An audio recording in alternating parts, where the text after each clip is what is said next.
ពាក្យរំលឹកទាក់ទងបទគួរយល់ដឹងពួកមន់ដែលគេចាប់ដាក់នៅក្នុងទ្រុងបំរុងនឹងនាំយកទៅសម្លាប់នៅចឹកគ្នានៅសម្គាល់ថាខ្លួនធំខ្លាំងក្នុងទ្រុងដ៏តូចនោះមនុស្សដើរមកឃើញក៏នឹកសង្វេគដល់ក្រៃលែងថាអោមន់អើយមន់ចិត្តដល់ពេលគេអាកសម្លាប់ហើយនៅឆ្លោះវិវាទបៀតបៀនគ្នាឯងទៀតមនុស្សយើងក៏ត្រូវបានក្រុងនៅក្នុងទ្រុងតូចដូចគ្នាដែរគឺចាប់ពីកើតមកដល់ស្លាប់ពេលវេលាតិចណាស់ជរាព្យាធិជំងឺគ្រប់មុខតាំងពីថ្ងៃបដិសន្ធិមកគឺជាអ្នកទោសឧក្រិដ្ឋស្រេចទៅហើយត្រូវកាត់ទោសប្រហារជីវិតមុននឹងសម្លាប់ត្រូវដាក់ទារុណកម្មឲ្យចិញ្ចឹមមើលថែចំពោះបញ្ញខណ្ឌដែលជាភារៈធ្ងន់ដល់ក្រៃលែងក្នុងโลกនេះគឺជាលៀនប្រហារជីវិតទាំងដែលមិនបានប្រាប់ពេលវេលាជាមុនឡើយឯវិធីប្រហារក៏ច្រើនបែបច្រើនយ៉ាងគ្រឿងសម្លាប់រាប់មុខមិនអស់មនុស្សដែលអត់បញ្ញានៅបៀតបៀនគ្នាដូចមន់នៅក្នុងទ្រុងទាំងដែលមិនដឹងខ្លួនឯងថាត្រូវស្លាប់ពេលណាផងតាមពិតគួរតែមាននៅមេត្តាដល់គ្នាជួយគ្នាមនុស្សយើងខុសអំពីមន់ត្រង់ដែលអាចស្ដាប់ធម៌យល់ហើយរកឧបាយឲ្យរួចអំពីសេចក្តីស្លាប់មេត្តាភាវនាគ្រប់គ្នាស្រឡាញ់សុខខ្លាចទុក្ខដូច្នេះមនុស្សយើងមិនគួរមានគំនិតត្រឹមតែថាធ្វើអ្វីដើម្បីឲ្យខ្លួនឯងបានសុខប៉ុណ្ណឹងទេក៏បីមានគំនិតបន្ថែមទៀតថាធ្វើយ៉ាងណាដើម្បីឲ្យអ្នកដទៃបានសុខរួចផុតចាកទុក្ខទៀតផងបើយើងខឹងស្អប់អ្នកណាគួរតែគិតថាអ្នកណានោះជាសុខឬក៏ជាទុក្ខតាមពិតឲ្យតែមានបញ្ញខណ្ឌគឺមានទុក្ខថែមទុក្ខព្រោះកិលេសទៀតបើដូច្នោះតើយើងចង់បានអ្វីពីអ្នកដែលមានទុក្ខដែរនោះគេស្ដីថាឲ្យយើងក៏គេមានទុក្ខរបស់គេទោះជាអ្នកណាក៏សុទ្ធតែជាអ្នកមានទុក្ខយើងខឹងស្អប់យើងកើតទុក្ខមិនសុខចិត្តព្រោះភ្លេចគិតថាគេក៏មានទុក្ខដែរព្រោះហេតុដូច្នេះគួរតែនឹកដល់គុណព្រះអរិយបុគ្គលនឹកដល់គុណព្រះនិព្វានវិញពោលគឺកុំបណ្ដោយឲ្យចិត្តទៅតាមអ្នកដែលមានកិលេសផងគ្នានោះត្រូវអប់រំឲ្យចិត្តទៅតាមព្រះពុទ្ធអង្គរកសេចក្តីស្ងប់ស្ងាត់វិញរក្សាខ្លួនឯងដោយខន្តីថែអ្នកដទៃដោយមេត្តាបើយើងខឹងស្អប់នឹងអ្នកណាគួរតែគិតថាគេក៏ទុក្ខបើគិតឃើញហើយស្បើយទុក្ខាព្រោះមានមេត្តាជាប្រមុខមានតែនិព្វានបរមសុខមិនបាច់កើតទុក្ខជាមួយគេអ្វីមកដើម្បីកន្លងទៅសញ្ញាចាំនៅរឿងទទេបើមុខតែអស់មិនថិតថេរត្រូវគិតខ្នន់ខ្នេរចោលឲ្យហើយរៀនចោលរបស់ដែលអស់ទៅរបស់សល់នៅកុំគៀកកាយឯអនាគតមិនមែនត្រើយការលះនឹងហើយដល់ត្រើយពិតព្រះពុទ្ធសាសនាគឺដាក់ចោលនៅទោសកំហុសបាបរូបរិទ្ធឡើងកាន់ផ្លូវឈ្នះលះងងឹតចាក់ធ្លុះការពិតនៅពៀនហងមនុស្សដែលមានសេចក្តីសុខមិនមែនគេចេះតែបានជួបរឿងល្អឯងក្នុងជីវិតរបស់គេនោះទេប៉ុន្តែមកអំពីគេសិក្សាព្រះធម៌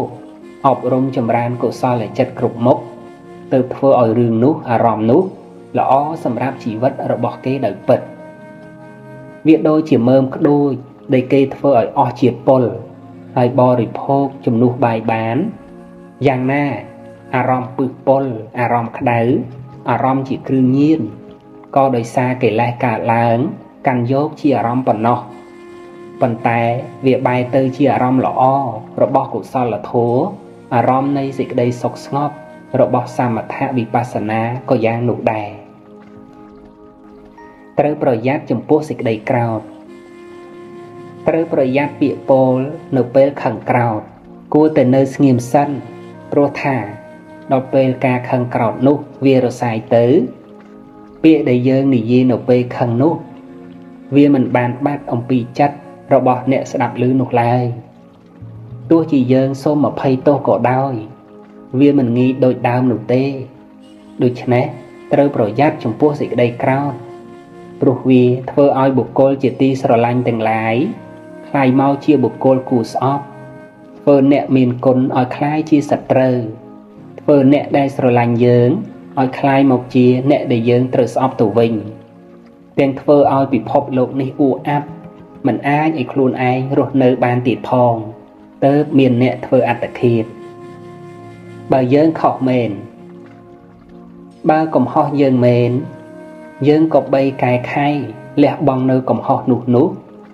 នេះជាសេចក្តីល្អរបស់យើងដែលត្រូវទទួលបានពីការរិះគន់រឿងកន្លងមកហើយមិនមានអ្នកណាមិនធ្លាប់ខុសទេព្រោះវាអាស្រ័យកិលេសសវត្តដាក់កុំឲ្យតែយើងវិច្ឆស្ពាយកិលេសវែងឆ្ងាយតទៅត្រូវធ្វើជាមនុស្សដែលគេប្រដៅបានដោយងាយដូច្នេះប្រកាសជាឆាប់រួចផុតចាកទុក្ខក្នុងបវរនៃព្រះពុទ្ធសាសនាបើយើងអត់ខុសទេពាក្យនិយាយដែលមិនពិតរិះគន់តាមទំនើងចិត្តតាមស្អប់តាមច្រណែនគឺយើងមិនចាំបាច់យកមកទុកក្នុងចិត្តទេថ្ងៃណាមួយការពិតនោះប្រកាសឡើងអ្នកដែលនិន្ទាយើងគេនឹងខ្មាស់ខ្លួនឯង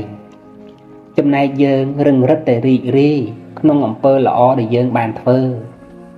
មានព្រះភិក្ខុមួយអង្គដែលទេវតាខំប្រឹងស្វែងរកទោសមកដាក់លោកបង្ករឿងចោទប្រកាន់លោកដែលធ្វើឲ្យលោកមានព្រះហឫទ័យរីករាយក្នុងសិលព្រោះលោកគិតថាសូម្បីតែទេវតាក៏រកទោសលោកមិនឃើញដែរទីបំផុតនៃព្រះហឫទ័យរីករាយក្នុងសិលព្រះភិក្ខុអង្គនោះក៏សម្រេចព្រះអរហន្តជាព្រះអរហន្តនៅចំពោះមុខទេវតាដែលកំពុងតែចោទប្រកាន់លោកនោះឯងកំណាមិត្តល្អនាំឲ្យផុតទុក្ខមិត្តល្អតែម្នាក់ជាកល្យាណគឺល្អជាងបានរាប់លានដុល្លារល្អជាងមិត្តរយញយខាងអ៊ីសាតែសូមសត្តាសុខាសួស្តីសមុទ្រទឹកប្រៃក្នុងន័យវត្តដាក់លោកាមិសៈអន្តិលោកីព្រះពុទ្ធមួយអង្គស្រង់សត្វប្រុសស្រីដាក់ទៅលើដីដល់ប្រៃសុខាសមុទ្រច្រើនម្លោះតែទោះរស់ប្រៃទឹកសាបក្បងដៃល្មមល្មីពិសាទ្របច្រើនតែដូចមានខ្មោចរក្សាទ្របតិចតែថាប្រាថ្នាឲ្យទានព្រះពុទ្ធមួយអង្គទ្រង់និព្វានទៅព្រះធម៌តាំងនៅតំណាងទ្រង់ញៀនបរិស័ទរៀនធម៌ទ្រង់ធម្មទានកលព្រះទ្រង់ញៀនសន្តានជ្រះថ្លាសទ្ធាជាមិត្តក្នុងចិត្តមានញៀននាំឲ្យធ្វើទានមានទាំងសីលាភាវនាកម្មដ្ឋានបានវិបស្សនាបុះត្រង់សិក្ខាសទ្ធាជាលៀបការក្រែងចិត្តជាសម្បត្តិមនុស្សល្អមេរយាទបវរវាចាសុភាពកាយគប់ដោយគុណទុនផ្លុនរៀបទៀបមេត្តាជ្រួតជ្រាបចិត្តជ្រៅត្រជាក់ចាស់ទៅសោកសៅក្តៅក្តុកក្តួលចិត្តស្ងួតហែងមិនពិតព្រោះចិត្តនៅរាក់សិលជួយមនុស្សចាស់ឲ្យចិត្តត្រជាក់ជាទីពឹងពាក់បរលោកជោគជ័យគ្រប់គ្នាត្រូវការប្រាថ្នារកសុខតែចិត្តស្មាញស្មុកអបសុខមោះមៃអប់រំមនោសាសមាធិប្រពៃមេត្តាអភ័យប្រពៃទុនភ្លុនភារាហវេបញ្ចខន្ធាខណ្ឌ5គ្រប់គ្នាជាភារៈធ្ងន់អប់រំបញ្ញាកាប់ឆ្ការលុបលុនដាក់ចោះគ្រឿងធ្ងន់គុណឃើញនិព្វានយើងមិនអាចទាមទារអ្វីបានស្រេចតែចិត្តរបស់យើងនោះឡើយបើទាមទារបាននោះមិនមានអ្នកណាស្លាប់ទេប្រកាសជារស់នៅហើយមានអ្វីគ្រប់យ៉ាងដូច្នេះបានជាមិនទាន់ស្លាប់ត្រូវប្រញាប់រៀនស្លាប់ឲ្យហើយពោលគឺរៀនលះបង់របស់ដែលជាប់ជំពាក់ជីវិតជាប្រកដីគឺជាអារម្មណ៍នៃព្រះកម្មដ្ឋានទោះជារូបកម្មដ្ឋានក្តីអរូបកម្មដ្ឋានក្តីក៏ត្រូវអាស្រ័យជីវិតប្រចាំថ្ងៃនឹងឯងជាទីតាំងការដែលជីវិតជាប្រកដីប្រចាំថ្ងៃប្រកាសជាទួលធម្មៈក៏រមែងរលត់លើការខ្វល់ចំពោះខ្លួនឯងអត់មានរវល់ទៅសាងធម្មៈដតីឲ្យបានជាអ្វីទាំងអស់ ព្រោះបដិបទានេះមិនប្រព្រឹត្តទៅដើម្បីឲ្យបាននៅតួធម្មៈណានោះឡើយស្រេចហើយតែតួធម្មៈដែលកំពុងប្រកបមិនមែនជាយើងនេះជាបដិបទាវិសុទ្ធិព្រះគាថាប្ររពព្រះនាងឧត្តរាធេរីបរិជិនមិទាំងរូបាំងរោគនិដ្ឋាំងបភੰគុណੰភេជ្ជតិពោតិសន្តិហោមរណន្តੰហិជីវិតੰរូបនេះក្រំគ្រាអស់ហើយជាទីសំណាក់អាស្រ័យនៅនៃរោគជារបស់ពុកផុយកាយរបស់ខ្លួនជារបស់ស្អុយនឹងបែកធ្លាយទៅវិញជាធម្មតាព្រោះថាជីវិតនេះមានសេចក្តីស្លាប់ជាទីបំផុតមច្ចរាជនឹងមិនមករកយើងនោះមិនមានឡើយត្រូវរៀនគិតឲ្យបានថាអ្នកណាធ្វើអ្វីនិយាយអ្វីដាក់យើងឬគ្រាន់តែអធ្យាស្រ័យរបស់គេយ៉ាងណាបើគេមិនបានមកសម្លាប់យើងទេនោះគឺគេល្អចំពោះយើងហើយចំណែកយើងបានរស់នៅក្នុងថ្ងៃនេះត្រូវខំប្រឹងប្រែងយកជីវិតមកធ្វើល្អឲ្យខ្លួនឯងទៅវាគួរឲ្យយើងគ្រប់គ្រាន់ហើយត្រូវចាំថាសេចក្តីស្លាប់នឹងមិនមករកយើងពេលណានោះគឺមិនមានឡើយជីវិតគឺជាការដើរផ្លូវរូបកាយដូចជាផ្ទះសំណាក់មានលោភៈមួយពេលនាំឲ្យកើតទុក្ខស្ដាយក្រោយអស់មួយជីវិតលោភៈក្នុងរបស់មួយនាំឲ្យមានលោភៈក្នុងរបស់មួយទៀតការងារក្នុងโลกមិនមានទីបញ្ចប់ព្រោះតែលោភៈពីមួយជាតិទៅមួយជាតិ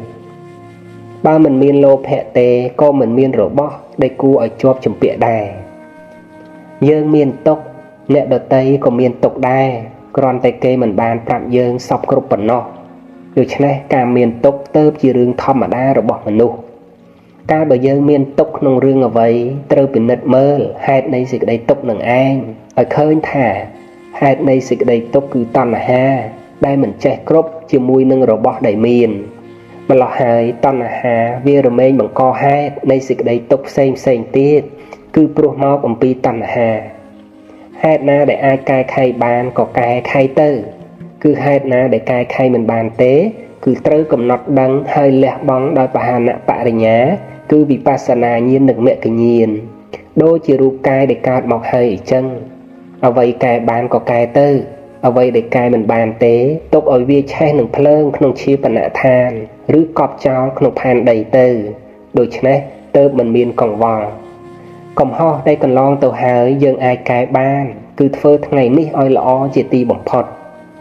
អ្វីដែលកែមិនបានគឺត្រូវកប់វាក្នុងអតីតកាលនោះទៅកុំទៅរើកុំទៅកកាយសាកសពនោះយកមកឲ្យធំក្លិនស្អុយធ្វើអ្វីព្យាយាមជីកយកមាសយករតនៈគឺអរិយទ្រព្យឯនេះវិញចំណេះដឹងនាំឲ្យមានឥស្សរភាពមនុស្សយើងមានរូបរាងកាយក្បាលមុខមាត់ដៃជើងស្រដៀងគ្នាប៉ុន្តែមិនមានមនុស្សណាក្នុងโลกនេះដូចគ្នាគ្រប់យ៉ាងទៅនោះទេយើងត្រូវយល់ហើយចងចាំជានិច្ចថាអ្នកដតីមិនបានគិតអ្វីឲ្យដូចជាយើងគិតទៅនោះសពគ្រប់ទេពោលគឺកុំឲ្យយល់ថាអ្នកដតីសុទ្ធតែយល់អ្វីតាមដែលយើងយល់កុំឲ្យជឿថាអ្នកដតីសុទ្ធតែជឿអ្វីតាមដែលយើងជឿនិងកុំឲ្យគិតថាអ្នកដតីសុទ្ធតែគិតអ្វីតាមដែលយើងគិតព្រោះហេតុដូច្នេះយើងត្រូវយល់អំពីអ្នកដតីតាមសភាពនៃអ្នកដតីនោះមិនមែនតាមសភាពរបស់យើងនោះទេបើយើងបានចំណេះដឹងដូច្នេះហើយយើងនឹងមានភាពជាឥស្សរៈលើកិលេសរបស់យើងដែលចេះតែចង់ហួងហែងគ្រប់គ្រងលើគំនិតជំនឿទស្សនៈរបស់អ្នកដតីអ្វីដែលទៀងទាត់ពិតប្រាកដអ្វីដែលទៀងទាត់ពិតប្រាកដគឺសង្ខារធម៌ដែលមិនទៀងនឹងឯងក្នុងនោះមានសេចក្តីស្លាប់មួយផងដែរដែលប្រកបប្រជាជាទីបំផុតចំណែកព្រះនិព្វានទៀងតែពីសុខព្រោះមិនមានសភាវៈដែលមិនទៀងព្រះនិព្វានជានិរោធសច្ចព្រោះរលត់សច្ចៈពីខាងដើមព្រះនិព្វានជាអនុបាទនិរោធរត់មិនរួចពីការពិតមិនមានទីណាសម្រាប់ឲ្យយើងរត់រួចអំពីការពិតឡើយសូម្បីតែព្រះនិព្វានប៉ុន្តែបើយើងបានដឹងការពិតដោយបញ្ញាយើងនឹងបានសុខ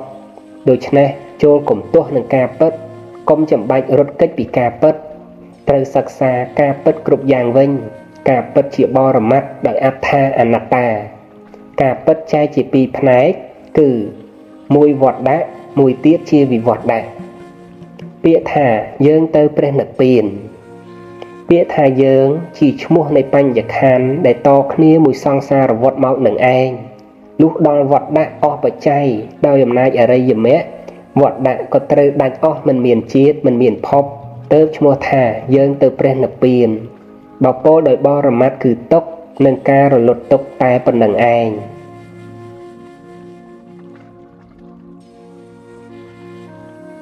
សតញ្ញធម្មោអ្នកជារាំងឧបេតៈធម៌របស់សប្បុរសមិនចូលដល់ការចាស់ជរាក្រំគ្រាឡើយបទថាសតញ្ញៈដោយសេចក្តីថាលោកុត្តរធម៌9របស់សប្បុរសទាំងឡាយមានព្រះសម្មាសម្ពុទ្ធជាដើមរមែងមិនមានការប៉ះទង្គិចបែកបាក់រង្គោះរង្គើអ្វីឡើយឈ្មោះថាមិនចូលដល់ការចាស់ជរាក្រំគ្រា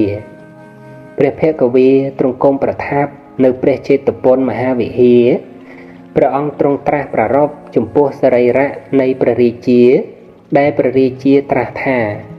បបិទ្ធព្រះដ៏មានព្រះភិក្ខដ៏ចម្រើនគឺចាប់តាំងអំពីព្រះនាងមល្លិកាចែកឋានទៅកាន់បរលោកសរីរៈរបស់ខ្ញុំព្រះអង្គមិនរហ័សរហួនសោះព្រះមានព្រះភិក្ខទ្រង់ត្រាស់ថារាជរដ្ឋដ៏វិចិត្រពិតក្រំគ្រាសរីរៈដូចគ្នាក្រំគ្រាដែររីឯធម៌របស់សប្បុរសមិនចូលដល់ការចាស់ជរាក្រំគ្រាឡើយនៅពេលដែលមនុស្សយើងចាស់ជរាក្រំគ្រាទ្រុឌទ្រោមគួរតែអប់រំចិត្តឲ្យណាស់ទោះជាមានការលំបាកក្នុងរូបរាងកាយយ៉ាងណាក៏មិនតោមនោះទោះតែងខឹងក្រោធក្នុងរឿងអ្វីឡើយព្រោះរីករាយជាមួយនឹងការដល់ព្រះរតនត្រ័យមានសទ្ធាមានសិលជាដើមព្រះគាថាប្ររពព្រះនាងមល្លិកាទេវីអស់ព្រះជន្មឯបរិជាគឺព្រះបាទប្រសេនតិកោសលទ្រង់ជរាជីរន្តិវេរាជរថាសុចិត្តតាអថោសរីរម្បៈជារាំងឧបេតៈសតញ្ញធម្មោអ្នកជារាំងឧបេតៈសន្តោហវេសភិបវេតិយន្តៈរាជរដ្ឋទាំងឡាយដ៏វិចិត្រល្អរមែងក្រំគ្រាសូម្បីសរីរៈក៏ដល់នៅសេចក្តីក្រំគ្រាដូចគ្នាដែររីឯធម៌របស់សប្បុរសមិនចូលដល់ការចាស់ជរាក្រំគ្រាឡើយសប្បុរសទាំងឡាយតែងប្រឹក្សាជាមួយនឹងពួកសប្បុរសផងគ្នាក្រទ្រព្យមិនមែនបានន័យថាថោកទាបឯការមានទ្រព្យក៏មិនមែនប្រែថាខ្ពង់ខ្ពស់ថ្លៃថ្នូរនោះដែរគឺវាស្ថិតនៅលើការប្រព្រឹត្តរបស់មនុស្សម្នាក់ម្យ៉ាងទៀតក្រទ្រព្យមិនមែនបានន័យថាមានទុក្ខចំណែកបានទ្រព្យក៏មិនមែនប្រែថាបានសុខដែរចំពោះសុខទុក្ខនេះគឺមានទាំងផ្លូវកាយទាំងផ្លូវចិត្តអាចនៅជាមួយបានទាំងអ្នកមានទាំងអ្នកក្រដូច្នេះមនុស្សយើងគួរយកចិត្តទុកដាក់ចំពោះគុណតម្លៃនៃជីវិតឲ្យជាការសំខាន់ទោះមានឬក្រយ៉ាងណាក៏ដោយព្រោះជីវិតដែលមានតម្លៃទៅដោយគុណធម៌នាំឲ្យសម្រេចនៅប្រយោជន៍ទាំងពួងទាំងប្រយោជន៍ខ្លួនឯងទាំងប្រយោជន៍អ្នកដទៃនេះទើបជាខ្លឹមសារនៃជីវិត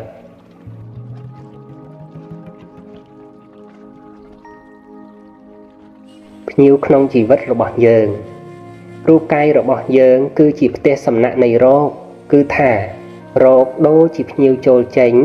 ចូលជាធម្មតាចំណែកអាយតនៈ6ខាងក្នុងមានភ្នែកត្រចៀកជាដើមក៏ទទួលភ្ញៀវទៅតាមទ្វាររបស់ខ្លួនគ្រប់ទាំង6ទ្វារមានរូបសម្លេងជាដើមជាភ្ញៀវមកហើយក៏ទៅរហូតជានិច្ចទាំងអស់នេះជាភ្ញៀវបរមត្តតាមទ្វារទាំង6ឯចំណែកភ្ញៀវបញ្ញត្តិវិញគឺយើងអរគុណហើយត្រង់ដែលឃើញតម្លៃនៃជីវិតរបស់យើងហើយបានមកស្រឡាញ់យើងលុះដល់ភ្ញៀវនោះត្រឡប់ទៅវិញបែរខ្នងដាក់យើងក៏យើងសូមអរគុណដែរត្រង់ដែលទុកឲ្យយើងឃើញគុណតម្លៃនៃជីវិតរបស់យើងដោយខ្លួនឯងព្រមទាំងអរគុណចំពោះសេចក្តីល្អផ្សេងដែលបានធ្វើក្នុងពេលមកស្នាក់នៅក្នុងជីវិតរបស់យើងទាំងបានផ្ដល់ឱកាសឲ្យយើងបានធ្វើល្អជាមួយទៀតផងអ្វីដែលកើតឡើងក្នុងជីវិតរបស់យើងគឺសុទ្ធតែជាធម្មតាទាំងអស់ចូលពិសោធន៍មើលខ្លួនឯងដោយការសាងសេចក្តីល្អរហូតអស់ជីវិតដោយពាក្យគេថាចម្ងាយផ្លូវពិសោធន៍សេះពេលវេលាពិសោធន៍មនុស្សគុណតម្លៃនៃការកើតស្លាប់មួយជាតិនៅត្រង់ណាបើមិនមែននៅត្រង់ចំណេះដឹងនិងគុណធម៌ទេនោះទំនុកបំរុងរូបរាងកាយប៉ុណ្ណាក៏ត្រូវចោលក្នុងលោក របស់ជាទីស្រឡាញ់ហួងហែងសំបីបន្តិចបន្តួចក៏មិនបានជាប់តាមទៅស្រុកខ្មោចដែរបុគ្គលជាទីស្រឡាញ់ស្ទើរលេបក៏មិនចូលក្តាមឈូសជាមួយនឹងយើងទៀតអ្វីនៅក្នុងស្រុកមនុស្សនេះពេញទៅដោយភាពមាយាឯក្លឹមពិតប្រាកដគឺគុណធម៌ក្នុងចិត្តព្រះសម្មាសម្ពុទ្ធទ្រង់ត្រាស់ថាកាយនេះមិននៅយូរប៉ុន្មានឡើយតែមានវិញ្ញាណទៅប្រះហើយនឹងដេកសង្កត់នៅលើផែនដីដោយអង្កត់អស់រកប្រយោជន៍គ្មានឡើយតើគួរថែកាយបណ្ដោយចិត្តឬត្រូវប្រើកាយដើម្បីអប់រំចិត្តមនុស្សល្ងងបម្រើរូបកាយទុករូបកាយជាចវាយនាយប៉ុន្តែមនុស្សឆ្លាតវិញចិញ្ចឹមរូបកាយទុកឲ្យជាអ្នកបម្រើគឺប្រើរូបកាយក្នុងប្រយោជន៍អប់រំចិត្តឲ្យចិត្តសម្បូរទៅដោយចំណេះដឹងនិងគុណធម៌ព្រោះចិត្តដែលទូមានល្អហើយរមែងនាំមកនៅសេចក្តីសុខត្រូវដាស់តឿនខ្លួនឯងថាប្រយ័ត្នរស់នៅចោលឥតប្រយោជន៍គឺត្រូវប្រយ័ត្នគ្រប់ពេលជីវិតរាល់ថ្ងៃមានធម៌ពិតស្រាប់ហើយតាមទ្វារទាំង6ស្ដាប់ទៅរៀនទៅសិក្សាទៅរលឹកដឹងទៅបានអស់ខ្វល់នឹងខ្លួនឯង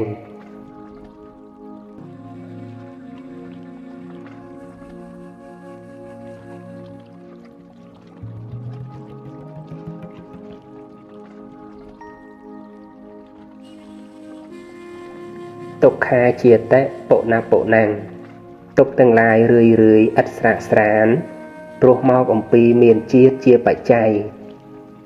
ព្រះបរមសាស្តាក្នុងវេលាទៅតែនឹងបានសម្រេចនៅព្រះសម្មាសម្ពោធិញ្ញាណទ្រង់គង់ប្រថាប់នៅនាគល់ព្រះពោធិព្រឹក្សទ្រង់ព្រះឧទានប្រារព្ធដល់វដ្តសង្សាររបស់ព្រះអង្គទុក្ខាជាតៈពុណាពុណាំងនេះគឺជាពាក្យបញ្ជាក់អំពីហេតុដែលមិនទាន់រកជាងផ្ទះឃើញជាងផ្ទះគឺតណ្ហាដែលធ្វើផ្ទះគឺអត្តភាពឲ្យដល់ព្រះអង្គពាក្យថាមិនទាន់រកជាងផ្ទះឃើញគឺមិនទាន់បានសម្រេចនៅព្រះសម្មាសម្ពោធិញ្ញាណនឹងឯងឥឡូវព្រះអង្គបានជួបហើយជាងឯងមិនអាចធ្វើផ្ទះឲ្យដល់ព្រះតថាគតទៀតបានឡើយព្រោះព្រះអង្គបានដល់នៅព្រះនិព្វានជាគ្រឿងរលត់តណ្ហាហើយព្រះគាថាព្រះពុទ្ធឧទានដំបងបង្អស់អនេកជាតសង្សារังសន្ធាវិសੰអនិពិសੰកហការังកវេសន្តោទុក្ខាជាតពុណាពុណាំងកហការកៈទិដ្ឋោសៈពុណកេហੰអ្នកកាហសៈសពាទេផាសុកាភគាកហកោដੰវិសង្ខតੰវិសង្ខារកតੰចតੰតណ្ហានੰខយមជ្ឈគាកាលតថាគតកំពុងតែស្វះស្វែងរកជាងធ្វើផ្ទះគឺតណ្ហាអ្នកធ្វើផ្ទះគឺអត្តភាពមិនទាន់បានជួបប្រទេសនៅឡើយតថាគតក៏អន្តោលទៅកាន់សង្សារវដ្តមានជាតិដ៏ច្រើនសេចក្តីកើតជាទុក្ខរឿយណែជាងផ្ទះអ្នកធ្វើផ្ទះគឺអត្តភាពតថាគតឃើញអ្នកហើយអ្នកនឹងធ្វើផ្ទះរបស់តថាគតទៀតមិនបានឡើយបង្កង់គឺកិលេសរបស់អ្នកទាំងអស់តថាគតកាច់បំបាក់អស់ហើយដំបូលផ្ទះគឺអវិជ្ជាតថាគតកំចាត់ចោលហើយចិត្តរបស់តថាគតដល់ព្រះនិព្វានដែលប្រះចាកសង្ខារហើយតថាគតបានដល់នៅធម៌ជាគ្រឿងខ្សែតណ្ហាទាំងឡាយហើយអត្តបទគួរយល់ដឹងជីវិតដែលមានតម្លៃមិនមែនព្រោះត្រកូលខ្ពង់ខ្ពស់ព្រោះទ្រព្យឬព្រោះមានអាយុវែងនោះទេជីវិតមានតម្លៃដោយសារចំណេះដឹងនិងគុណធម៌សិលល្អទិដ្ឋិត្រង់ធ្វើឲ្យជីវិតបរិសុទ្ធហើយជួយឲ្យអ្នកដទៃមានការចេះដឹងនិងរស់នៅបានសុខស្ងប់ផងនេះជាជីវិតដ៏ឧត្តមថ្វាយបង្គំគុណព្រះភគវាអង្គព្រះភគវាជាសាស្តាមានព្រះករុណាប្រាជ្ញាមមមិនមានមោហៈថ្នាក់ដឹកនាំទ្រង់តែងអត់ទ្រាំដឹកនាំសត្វចេតោខៃលៈបាក់បែកហើយឥតមានទុកឡើយរហើយស្ងាត់ទ្រង់បានឈ្នះមាជាសម្បត្តិឱកាសស្ងប់ស្ងាត់សោយវិមុតព្រះហប្រតិស្មាស្ម័គ្រណែនាំសិលខ្ពស់ឧត្តមសមបំផុតទ្រង់ជាសារថីវ័យមោះមុតប្រាជ្ញាបរិសុទ្ធផុតលោកា លោកកាមិសៈខ្ជាចោលហើយគ្មានមន្ទិលឡើយលះកាមាហប្រតិស្រស់ស្រាយស្រង់លោកាដាក់ដល់ត្រៃមហាព្រះនិព្វានឥតមានសង្ស័យអ្វីបន្តិច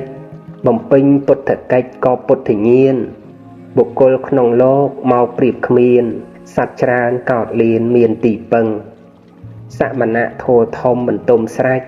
វត្តដាក់ត្រូវផ្ដាច់ស្រេចត្រឹមនឹងទ្រង់វិជា3ថ្លៃហួសថ្លឹងទ្រង់ញៀនទ្រង់ដឹងថ្លឹងមិនបានទ្រង់ញ៉ាំងពន្លឺបំភ្លឺផ្លូវឲ្យសត្វដើរទៅត្រូវលំអានមាគាព្រះពុទ្ធបរិសុទ្ធដានដល់ទីខ្សែមខ្សានបានសុខាទ្រង់ផ្ដាច់មាននេះដែលជះខ្លាំងជាយាមទ្រង់តាំងដ៏ខ្លាំងក្លាទ្រង់កាត់នន្តិអភិសង្ខាទ្រង់ជាសាស្តាប្រាជ្ញាល្អិត24សែនកោដសមាបត្តិនិរោធស្ងប់ស្ងាត់បាត់ទាំងចិត្តទ្រង់ញៀនដ៏ជ្រៅគុណនៅស្ថិតប្រាជ្ញាគ្រងចិត្តពិតពុនរីហប្រតិទ្រង់ស្ងប់រងាប់ហើយពុំមានសោះឡើយចិត្តរាយមីចូលឈានសមាបត្តិនិព្វាននេះចិត្តខ្ញុំរីករាយថ្វាយបង្គំសត្វលោកខ្វល់នឹងជីវិតខ្លួនឯងគ្រប់តែជាតិកំណើតឥឡូវបានមកកើតជួបព្រះសម្មាសម្ពុទ្ធតាមរយៈព្រះត្រៃបិដកហើយនៅតែលើកយកបញ្ហាជីវិតមកខ្វល់មករវល់មកឲ្យជាប់ជំពាក់ហាក់ដូចជាមិនធ្លាប់បានរស់នៅក្នុងโลกនេះចឹងឯងឯចំណែកជាមួយនឹងព្រះសម្មាសម្ពុទ្ធវិញហាក់ដូចជាមិនសំខាន់អ្វីសម្រាប់ជីវិតរបស់ខ្លួនឡើយទាំងឱវាទរបស់ព្រះអង្គក៏មិនអើពើក្នុងការគោរពដែរចង់ស្រឡាញ់ចង់ស្អប់អ្នកណាស្រេចតែចិត្តខ្លួនឯងមិនមានកោតក្រែងព្រះសទ្ធំអ្វីបន្តិចសោះឡើយមនុស្សយើងតែងតែមានការសោកសៅចំពោះការបាត់បង់នៅអ្វីជាទីហួងហែងតាមពិតអ្វីដែលបាត់បង់នោះវាជាអតីតាធម្មាដោយព្រះពុទ្ធអង្គទ្រង់ត្រាស់ក្នុងផតតេករតសូត្រថាយៈតេតេតំបហិនន្តាំងប្រែថាអ្វីណាដែលជាអតីតៈអ្វីនោះបានលះបង់ទៅហើយការព្រមលះបង់គឺជាការត្រូវគ្នានឹងអតីតាធម្មាបើមិនព្រមលះបង់ទេវាមានតែការទុកកន្ទក់កន្ទែងតែប៉ុណ្ណោះព្រោះក្នុងโลกនេះមិនមានអ្នកណាមកប្រឆាំងជាមួយនឹងអតីតាធម្មានេះបានឡើយដូច្នេះការព្រមលះបង់គឺជាមធ្យោបាយដែលអាចលះបង់បាននៅគ្រប់បញ្ហាទាំងអស់សេចក្តីទុកផ្លូវចិត្តវាតេតងនឹងគំនិតព្រោះដោយបរមត្ថរឿងដែលនាំឲ្យកើតទុកនោះវាមិនមានទេគឺមានត្រឹមតែចិត្តគិតប៉ុណ្ណោះដូច្នេះសេចក្តីទុកផ្លូវចិត្តនោះត្រូវបានបញ្ចប់អស់ទៅភ្លាមដោយគ្រាន់តែដូរគំនិតមកគិតឲ្យបានត្រឹមត្រូវវិញប៉ុណ្ណឹងឯងព្រមចាញ់ដោយចិត្តគិតប្រកបដោយមេត្តាដោយមេត្តាសុខចិត្តចាញ់កូនតូចរបស់ខ្លួនគឺប្រសើរជាងការឈ្នះដោយចិត្តចងពៀដោយរឿងរ៉ាវរបស់ព្រះបាទអាជាសតុនិងរឿងរ៉ាវនាងយក្ខិនីចូលក្នុងមេកូកូនខ្ចីជាដើមមួយថ្ងៃនៃជីវិតដែលបានមកដល់គឺជារង្វាន់ដ៏សំខាន់សម្រាប់យើងធ្វើអ្វីដែលល្អជាប្រយោជន៍ក្នុងការដែលបានកើតមកជាមនុស្សជួបនឹងព្រះពុទ្ធសាសនាអាយុគឺជាពរទី1ដូច្នេះនៅពេលដែលយើងភ្ញាក់ពីដំណេកក្រោកឡើងមកគឺយើងបានទទួលនៅពរដ៏ប្រសើរហើយមិនបាច់សូមអ្វីពីអ្វីទៀតទេមានតែសូមពីខ្លួនឯងតែប៉ុណ្ណោះដោយការមិនបណ្ដោយឲ្យជីវិតមួយថ្ងៃនោះកន្លងទៅឥតប្រយោជន៍នឹងឯងមិនសំខាន់នៅត្រង់ផ្ទះធំមានតម្លៃថ្លៃច្រើនទៅប៉ុណ្ណានោះទេសំខាន់នៅត្រង់ផ្ទះនោះមានសេចក្តីសុខដែរឬអត់ឬមានតែតម្លៃថ្លៃដោយមិនមានសេចក្តីសុខឲ្យដល់ម្ចាស់ផ្ទះមិនថាមានអ្វីច្រើនទៅប៉ុណ្ណានោះឡើយបើមិនពេញចិត្តហើយវាទៅជាអបសោកកើតទុកទៅវិញដោយព្រះបាទមន្ធាតុអ៊ីចឹងដូច្នេះសេចក្តីសុខរបស់សត្វលោកទូទៅគឺនៅត្រង់ពេញចិត្តដែលគេតែងតែពោលថាសប្បាយឬសប្បាយណាស់ការពេញចិត្តមានពីរយ៉ាងគឺម្យ៉ាងពេញចិត្តទៅតាមទំនើងនៃរាគៈការពេញចិត្តបែបនេះរមែងប្រព្រឹត្តទៅតាមទីគោចររបស់មាកិច្ចមិនរួចអំពីការទាស់ចិត្តនិងការភ័យព្រួយទេ ការពេញចិត្តម្យ៉ាងទៀតគឺពេញចិត្តក្នុងអារម្មណ៍ដែលគ្រប់គ្រងដោយសតិសម្បជញ្ញៈការពេញចិត្តនេះប្រព្រឹត្តទៅក្នុងទីគោចររបស់ព្រះពុទ្ធបិតាជាឆន្ទិដ្ឋិបាតប្រកបដោយនេក្ខម្មសុខមិនចាំបាច់មានបាននៅរបស់ក្នុងលោកនេះច្រើនឡើយបើចិត្តមានសតិសម្បជញ្ញៈប្រព្រឹត្តទៅជាសុខក្នុងអារម្មណ៍របស់ខ្លួនឯងហើយនោះទាំងអារម្មណ៍នៃសេចក្តីសុខនេះទៀតសោតក៏រមែងមានគ្រប់វេលាបើយើងមិនឲ្យអភ័យដល់គេទេក៏យើងកែរឿងអតីតមិនបានដែរទោះបីជាយើងឲ្យអភ័យក៏នៅតែកែរឿងដែលកន្លងទៅហើយមិនបានដូចគ្នាប៉ុន្តែកែបានត្រង់ចំណុចសំខាន់គឺចិត្តរបស់យើងបើយើងគិតថាកំហុសអ្នកដទៃយើងមិនអាចឲ្យអភ័យបានយើងត្រូវគិតឲ្យអភ័យខ្លួនឯងកុំធ្វើជាសត្រូវនឹងខ្លួនឯងឡើយបើយើងមានចិត្តស្ងប់ព្រោះមានបញ្ញាទទួលដឹងការពិតមួយគ្រាហើយយើងរមែងឃើញតម្លៃនៃសេចក្តីស្ងប់ចិត្តនេះប្រសើរជាងសម្បត្តិទ្រព្យក្នុងលោកតើត្រូវការអ្វីទៀតបើចិត្តមិនកើតទុកទៅហើយនោះតាមពិតមកអំពីសេចក្តីប្រាថ្នានឹងឯងដែលនាំឲ្យកើតទុករឿយដោយសាមញ្ញលក្ខណៈរបស់ចិត្តគឺចិត្តឥតត្រូវការអ្វីទាំងអស់ពីអារម្មណ៍មានតែការអស់ទៅសូន្យទៅរលត់ទៅតែប៉ុណ្ណោះកាលបើបានដឹងថាចិត្តទាំងពួងមានតែការកើតហើយរលត់ទៅវិញឥតត្រូវការអ្វីពីលោកនេះប្រៀបដូចជាពន្លឺថ្ងៃឬផ្លេកបន្ទោដូច្នេះគឺរមែងមិនស្វែងរកផ្លូវដទៃក្រៅអំពីរលឹកដឹងរឿយនៅលក្ខណៈពិតរបស់ចិត្តឬលក្ខណៈពិតនៃរូបធម៌និងនាមធម៌តែប៉ុណ្ណោះព្រោះបានដឹងថានេះជាផ្លូវនៃសេចក្តីស្ងប់ពិតចំណេះដឹងអ្វីក៏ដោយដែលនាំមកនៅបញ្ហាទុក្ខកង្វល់ឲ្យដល់ខ្លួនឯងនិងអ្នកដទៃចំណេះដឹងនេះមិនហៅថាឆ្លាតទេលុះត្រាតែចំណេះដឹងណាដែលនាំឲ្យសុខចិត្តស្ងប់មិនមានបញ្ហាទុក្ខកង្វល់ដោយស្រឡាញ់ដោយស្អប់ចំណេះដឹងនោះទើបហៅថាឆ្លាតជាព្រះសទ្ធំព្រះពុទ្ធសាសនាដោះស្រាយបញ្ហាស្ងប់និងភ្លឺស្វាងមិនមែនសាងបញ្ហាទុក្ខកង្វល់ឲ្យដល់ខ្លួនឯងនិងអ្នកដទៃទេត្រូវប្រយ័ត្នការសម្លឹងទោសអ្នកដទៃហើយកើតទុក្ខខ្លួនឯងហើយក៏ត្រូវប្រយ័ត្នការមិនសម្លឹងទោសអ្នកដទៃព្រោះអកតេនឹងរួមបាបកម្មជាមួយគ្នាផងដែរបើយើងមានមេត្តាកាយកម្មមេត្តាវិចីកម្មមេត្តាមនោកម្មទាំងទីចំពោះមុខទាំងទីកំបាំងមុខទៅរកគេហើយគេនៅទទួលមិនបានគឺវាជាកិលេសរបស់គេដោយឡែកមិនមែនយើងជាអ្នកបៀតបៀនគេទេ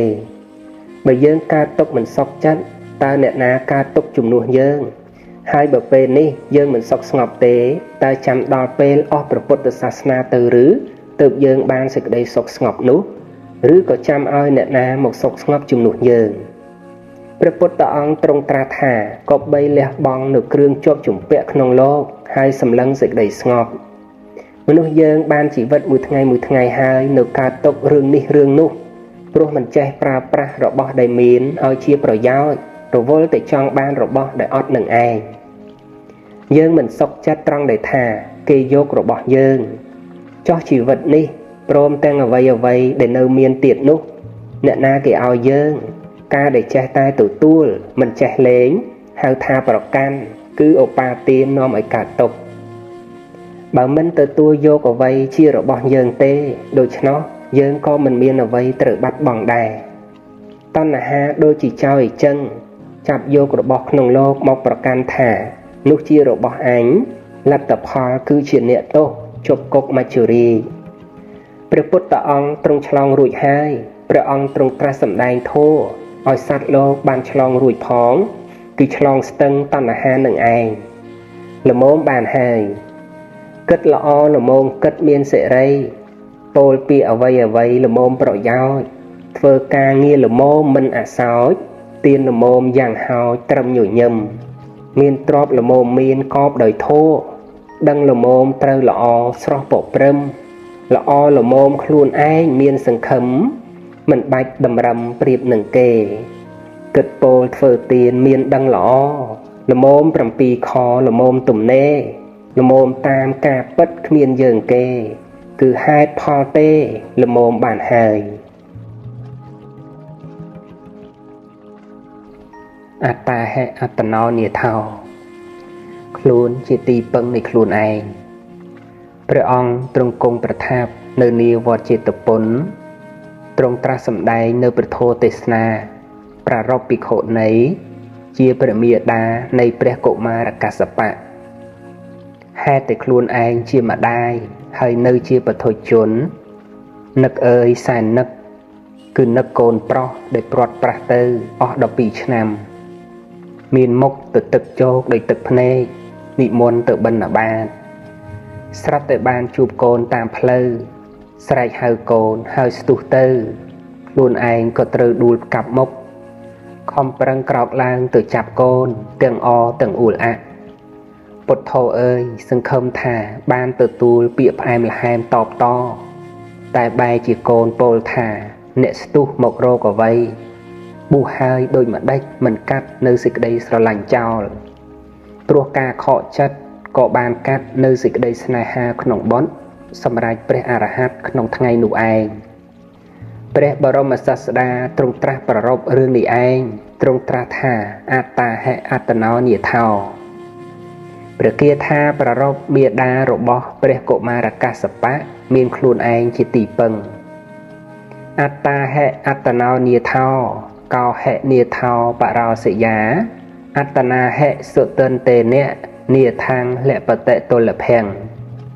ខ្លួននឹងឯងជាទីពឹងរបស់ខ្លួនអ្នកដតីជាទីពឹងដូចម្ដេចបានព្រោះបុគ្គលមានខ្លួនវឹកវើល្អហើយ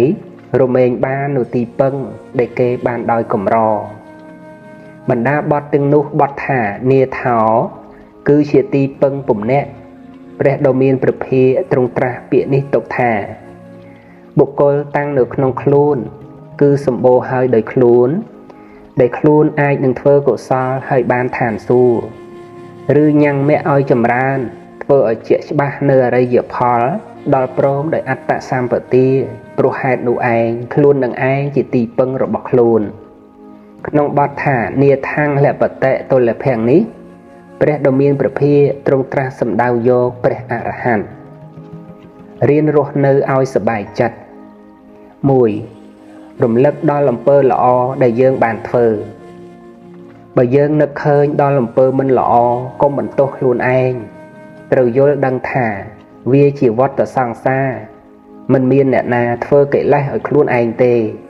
យើងដឹងតែខំប្រឹងហែលអាស្រ័យបុណ្យកុសលជាក្បូនទៅរកកោះត្រើយដែលជាទីពឹងក្នុងមង្គលសូត្រព្រះអង្គទ្រង់ត្រាស់សម្ដែងថា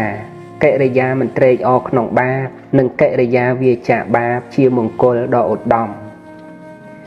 2. កុំចូលចិត្តរអ៊ូរទាំវាជាការទាស់ចិត្តជាមួយនឹងសេចក្តីពិតហើយសម្ដែងចេញមកជាពាក្យសម្ដី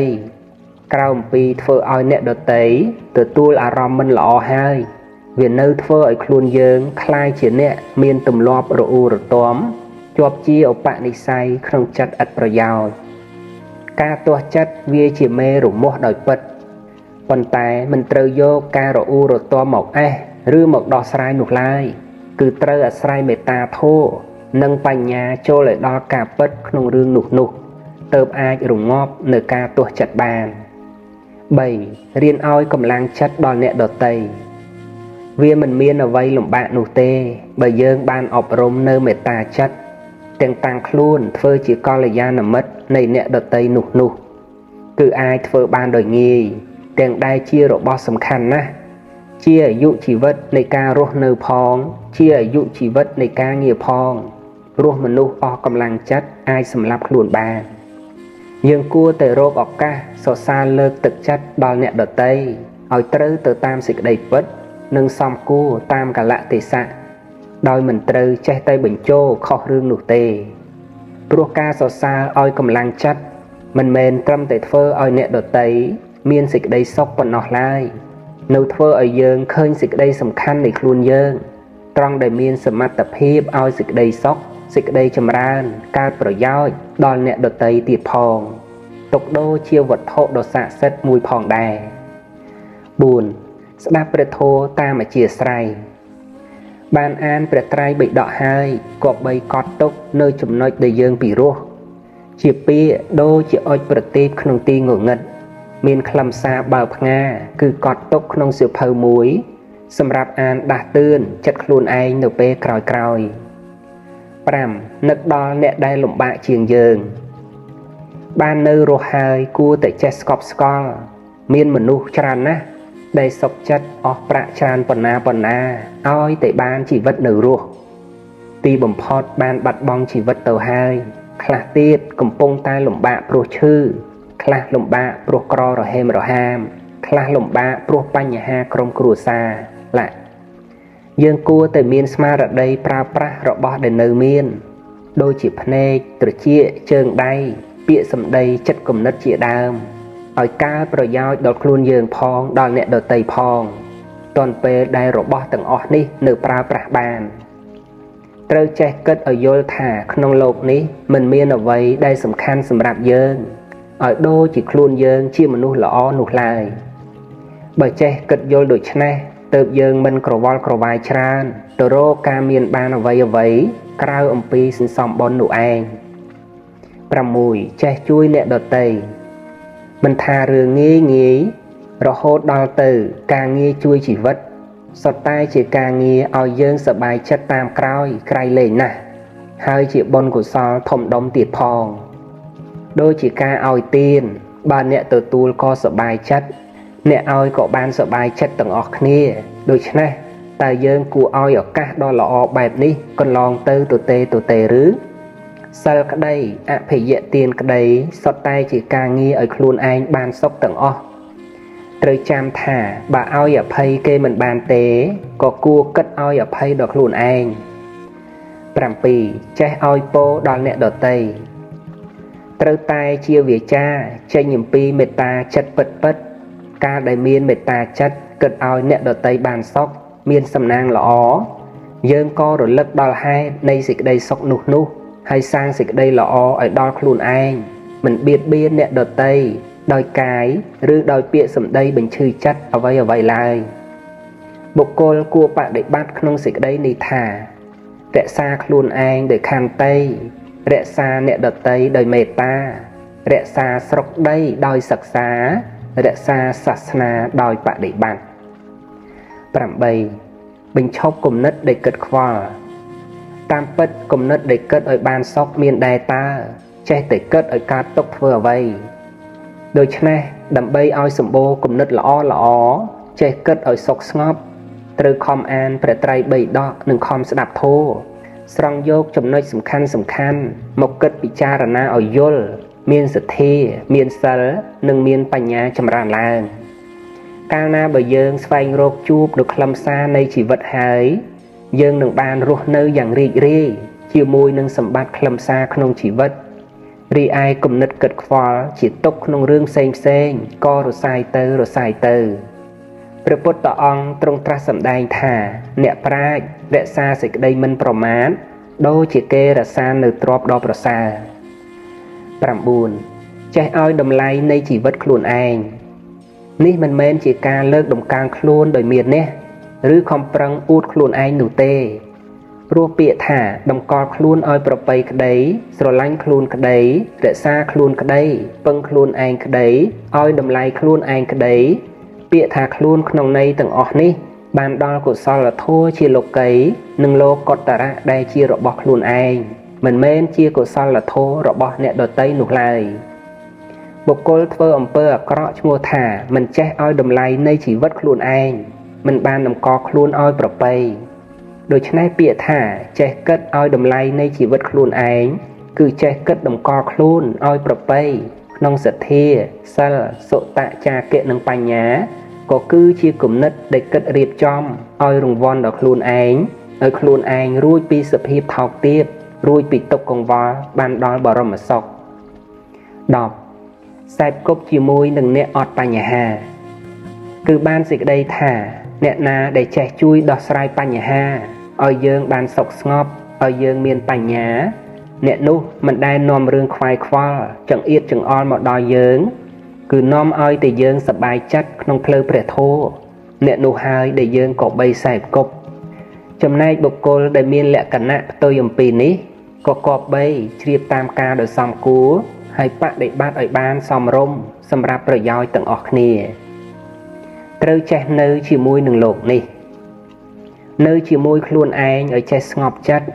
នៅជាមួយនឹងញាតិមិត្តឲ្យមានមេត្តានៅជាមួយនឹងការពិតឲ្យមានបញ្ញានៅជាមួយនឹងកិច្ចការឲ្យចេះរីករាយនៅជាមួយនឹងសៀវភៅឲ្យចេះសិក្សានៅជាមួយនឹងបញ្ហាឲ្យចេះដោះស្រាយនៅជាមួយនឹងព្រះធម៌ឲ្យចេះសប្បាយ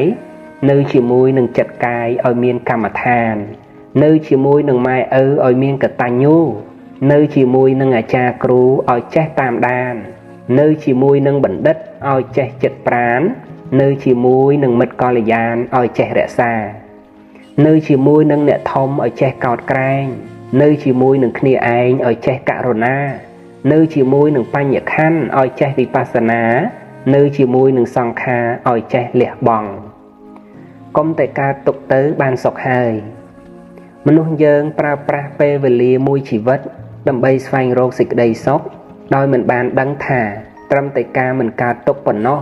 សេចក្តីសុខក៏នៅនឹងមុខស្រេចទៅហើយចូលពិចារណាតាមកំណាព្យខាងក្រោមនេះសឹងមួយជីវិតគិតរកសុខធូរនៅនឹងមុខមិនគិតអានតាមពិតលះទុកបានប៉ុន្មានក្តីសុខខ្សែមខ្សានបានប៉ុណ្ណោះទុកកសាច់ដាច់មុខលើតណ្ហាកើតទុកពេលណាវិចារចោះព្រោះតែចំណងក្នុងស្រីប្រុសខ្វល់ចិត្តដោយព្យុះលុះមរណាបរមសុខមិនមែនជាលោកីប៉ុន្តែផុតភ័យពីលោកាព្រោះបានកំចាត់នៅតណ្ហានិរោធសាច់ប្រែថារលត់ទុករបស់ល្អមិនចោះថោករបស់ល្អពិតមានតម្លៃថ្លៃមិនចោះថោកយ៉ាងណាមនុស្សល្អមានគុណធម៌ជាមនុស្សមានតម្លៃរមែងមិនធ្វើអ្វីឲ្យចោះតម្លៃខ្លួនឯងឡើយក៏យ៉ាងនោះដែរ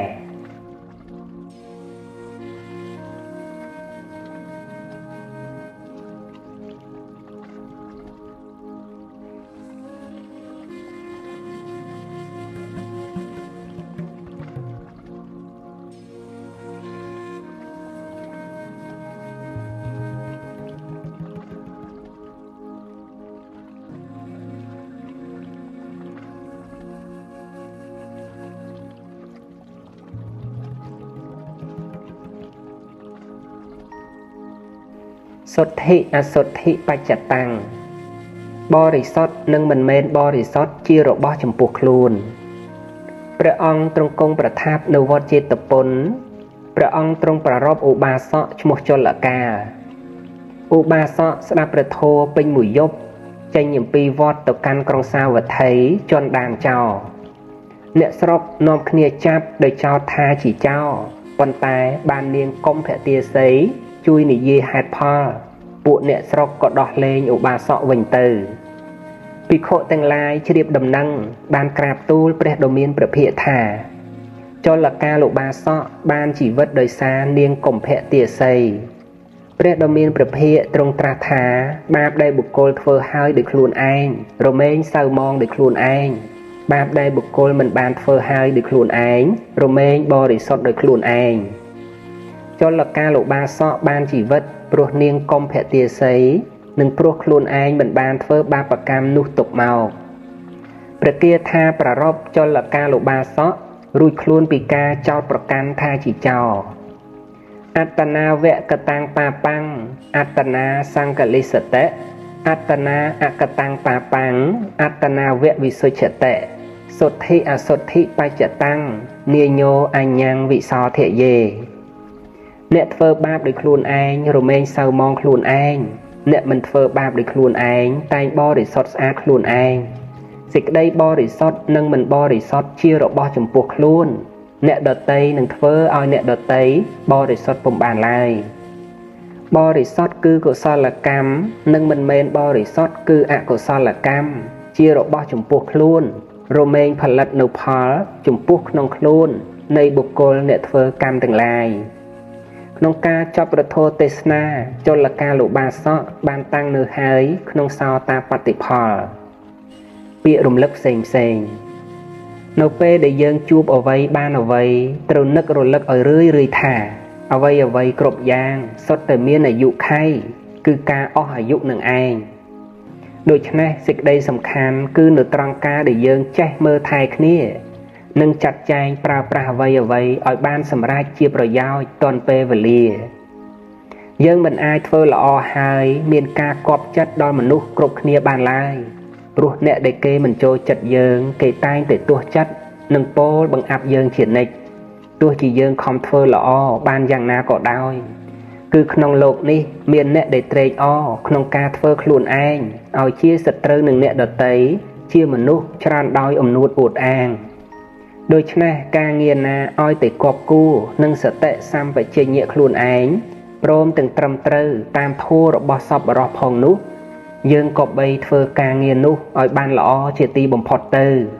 ចំណែកអ្នកណាដែលមើលមកថាមិនល្អទេនោះយើងត្រូវឲ្យអភ័យហើយលែងគេចោលទៅពោលគឺកុំយកចិត្តទុកដាក់គិតឲ្យកើតទុកកង្វល់ក្តៅក្រហាយខូចខាតនៅកុសលធម៌របស់ខ្លួនឯងនោះឡើយពាក្យថាសូន្ទទេក្នុងលោកពុទ្ធជនបានសេចក្តីថាអត់មានបានអ្វីទាំងអស់គឺជារឿងខ្វះខាតសោកស្ដាយប៉ុន្តែក្នុងភាសាធម៌ឬក្នុងអរិយវិន័យវិញពាក្យថាសូន្ទទេនេះគឺអ្វីមានគ្រប់យ៉ាងត្រឹមត្រូវតាមហេតុមិនលើសមិនខ្វះគ្រាន់តែមិនមានម្ចាស់និងប្រះចាកការប្រកាន់ប៉ុណ្ណោះឯងកាលបើមិនមានសេចក្តីប្រកាន់ឲ្យយ៉ាងនេះវិញឬឲ្យយ៉ាងនោះវិញដូច្នេះហើយចិត្តក៏រមែងស្ងប់គឺស្ងប់ទុក្ខកង្វល់ស្ងប់ការខកចិត្តចិត្តស្ងប់របស់ព្រះខេណាស្របគឺជាចិត្តទំនេរមិនមានសកម្មភាពជាអភិសង្ខារឡើយត្រង់ដែលកម្មភពនិងឧបបត្តិភពមិនមានគឺជាព្រះនិព្វានគ្រប់គ្នាមានទុក្ខព្រោះមានបញ្ញខណ្ឌប៉ុន្តែបើបានសិក្សាមានបញ្ញាដឹងនៅបញ្ញខណ្ឌតាមសេចក្តីពិតនោះជីវិតពិតជារស់នៅយ៉ាងសប្បាយមនុស្សយើងមានទុក្ខតាមផ្លូវចិត្តសុទ្ធតែមកអំពីសេចក្តីប្រាថ្នាអ្វីដោយតណ្ហាទាំងអស់តណ្ហាកើតមានព្រោះហេតុដែលមិនដឹងនៅបញ្ញខណ្ឌនឹងឯងគឺថាកាលបើមិនដឹងដោយអវិជ្ជាហើយគឺរមែងប្រកាន់នៅបញ្ញខណ្ឌថាជាយើងថាជាខ្លួនយើងទើបត្រូវការប្រាថ្នាអ្វីគ្រប់យ៉ាងឲ្យខ្លួនឯងដែលជាតួខ្វះខាតរហេមរហាមសពគ្រប់នោះម្ល៉េះហើយលទ្ធផលជាក់ស្ដែងគឺទុក្ខសោកចង្អៀតចង្អល់ផ្លូវចិត្តដែលថាជីវិតពិតជារស់នៅយ៉ាងសប្បាយព្រោះមិនមានតួខ្វះខាតរហេមរហាមនោះឯងនេះឈ្មោះថាសបាយៈបដិបទាជាបដិបទាទៅកាន់ព្រះនិព្វានក្នុងរឿងមួយមនុស្សល្ងងដែលកើតទុក្ខអស់កម្លាំងចិត្តមិនចេះកែខៃធ្វើឲ្យចិត្តរឹងប៉ឹងមានកម្លាំងវិញឡើយចំណែកមនុស្សឆ្លាតចេះជួយខ្លួនឯងឲ្យរួចពីបាបទាំងចេះសាងកម្លាំងចិត្តឲ្យប្រព្រឹត្តទៅក្នុងកុសលធម៌ផ្សេងបានទៀតផងមកពីរបស់ល្អទៅយើងពេញចិត្តឬមកពីការពេញចិត្តទៅមានរបស់ល្អបើរបស់នោះពិតជាល្អដោយខ្លួនឯងមែនហេតុដូចម្ដេចបានជាអ្នកដតីមានការទាស់ចិត្តទាំងស្អប់ទៀតផងយ៉ាងនេះចំណែកវិបស្សនាថ្នាក់និព្វាទាញាណរមែងនឿយណាយចំពោះសង្ខារលោកហើយបង្អោនទៅត្រេកអរចំពោះព្រះនិព្វានវិញដូច្នេះកាលបើយើងបានរកឃើញថារបស់ល្អគឺមកអំពីយើងពេញចិត្តនឹងហើយយើងក៏បីអប់រំចិត្តឲ្យមានសេចក្តីសន្តោសចំពោះបច្ច័យ4បែបនេះយើងនឹងបានរស់នៅដោយសប្បាយជាមួយនឹងរបស់ដែលយើងមានទាំងត្រេកអរចំពោះព្រះនិព្វានដែលមិនមាននៅបញ្ញខណ្ឌទៀតផងមនុស្សយើងជួបគ្នាតាមឧបនិស្ស័យដែលធ្លាប់មានជាមួយគ្នាមកឯការដែលបានស្គាល់គ្នានិងរាប់អានគ្នាទៅតាមការតាំងចិត្តផ្សំផងដែរចំណែកការបែកចាកគ្នាទៅវិញនោះវាជារឿងធម្មតានៃការជួបមិនចាំបាច់បន្ទោសហេតុក្នុងបច្ចុប្បន្នថាមកអំពីហេតុអ្វីនោះឡើយអ្នកចាស់កន្លងទៅអ្នកថ្មីមកដល់កុំភ្លេចស្រឡាញ់និងមើលថែខ្លួនឯងព្រោះមិនមានអ្នកណាមកហើយមិនទៅនោះទេទីបំផុតយើងត្រូវរស់នៅជាមួយនឹងខ្លួនឯងជាមនុស្សល្អជាអ្នកមានបុណ្យបានធ្វើទុកហើយទៅបាននៅទីពឹងពិតប្រាកដ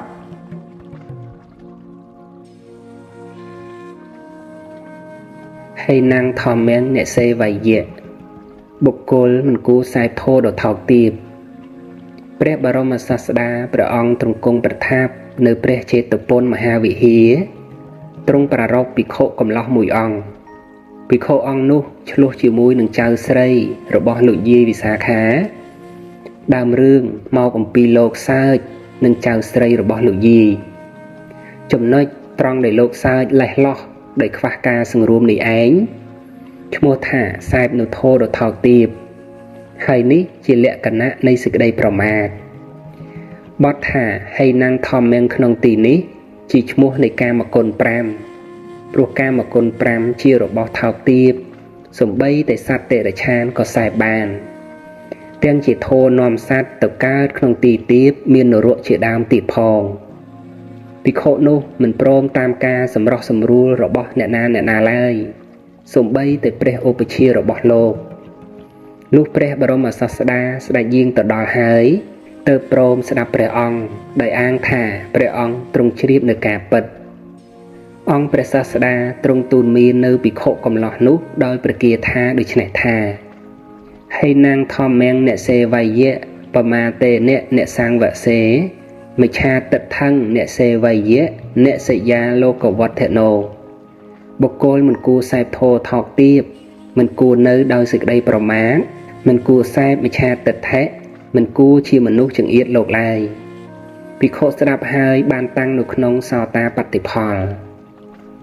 មនុស្សយើងគួរសែបគប់ជាមួយសទ្ធាសតិហិរិនិងអត្តបៈជាដើមប្រគុណធម៌ទាំងអស់នេះនាំឲ្យយើងបានខ្ពង់ខ្ពស់នាំឲ្យយើងបានបញ្ញារួចអំពីធម៌ថោកទាបគ្រប់យ៉ាងរុងរឿងដោយព្រះច័ន្ទរួចផុតអំពីពពួកខ្មៅនៅពេលកើតទុក្ខក៏បីសិក្សាថាអ្វីប្រព្រឹត្តទៅតាមហេតុមិនមែនប្រព្រឹត្តទៅតាមការទាមទារទេជាក់ស្ដែងត្រង់សេចក្តីទុក្ខនឹងឯងនេះជាប្រយោជន៍ដែលទទួលបាននៅពេលមានទុក្ខពោលគឺសេចក្តីទុក្ខបង្រៀនយើងឲ្យដឹងការពិតសេចក្តីទុក្ខទោះជាមិនមានអ្នកណាត្រូវការក៏ដោយប៉ុន្តែទុក្ខកើតឡើងព្រោះមានហេតុមានបច្ច័យត្រឹមត្រូវមនុស្សយើងសែបគប់គ្នាព្រោះតែមានការពេញចិត្តចំពោះចំណុចល្អអំពីគ្នាឬក៏ត្រូវអធ្យាស្រ័យគ្នាពេលដែលទោះចិត្តទោះអធ្យាស្រ័យក៏បែកបាក់គ្នាឆ្លោះគ្នានិយាយអាក្រក់ពីគ្នាចំណែកបណ្ឌិតរមែងយល់អំពីចំណុចខ្វះខាតរបស់អ្នកដទៃតែងឲ្យអភ័យជានិច្ចបណ្ឌិតមិនសម្លឹងទោសរបស់អ្នកដទៃគឺនៅត្រង់យល់អំពីចំណុចខ្វះខាតរបស់អ្នកដទៃនេះឯងមិនថាអ្នកដទៃនោះជាភរិយាឬស្វាមីបងប្អូនកូនចៅ